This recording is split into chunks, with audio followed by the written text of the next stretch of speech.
Dictator Sheikh Hasina Wajid मुल्क से फरार। हुकूमत तहलील तमाम मुतालबात मान लिए गए। तहरीक के मुतासरीन को मुआवजे देने का भी ऐलान कर दिया गया।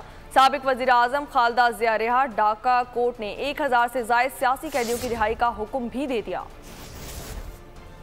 तलबा तहरीक की बड़ी कामयाबी, बांग्लादेशी हुकूमत तहलील। किसी को क्या इल्म था कि चंद बांग्लादेशी तलबा की कोटा सिस्टम के खिलाफ तहरीक इतनी तोल पकड़ जाएगी कि डिक्टेटर शेख हसीना को हुकूमत से ही हाथ धोना पड़ेगा। 6 जून को शुरू होने वाली तहरीक ने 1 माह और 4 हफ्ते के अंदर अपने मुतालबात मनवा लिए। शेख हसीना मुल्क से फरार हो गयी। सदर ने भी काबीना तहलील कर दी। तलबा तहरीक के रहनुमाओं का कहना है कि फौज की हिमायत याफ्ता हुकूमत कबूल नहीं, नई उबूरी हुकूमत का खाका हम देंगे। वीडियो बयान में तलबा तंजीम के रहनुमा नाहिद इस्लाम, आसिफ महमूद और अबू बकर मौजूदार ने कहा है कि फौरी हुकूमत साजी चाहते हैं। डॉक्टर यूनुस आमादगी जाहिर कर चुके, दीकर का नाम भी जल्द देंगे।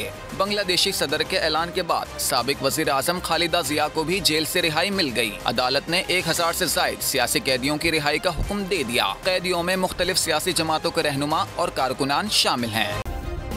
सब्सक्राइब करें और बेल दबाएं ताकि कोई खबर रह न जाए।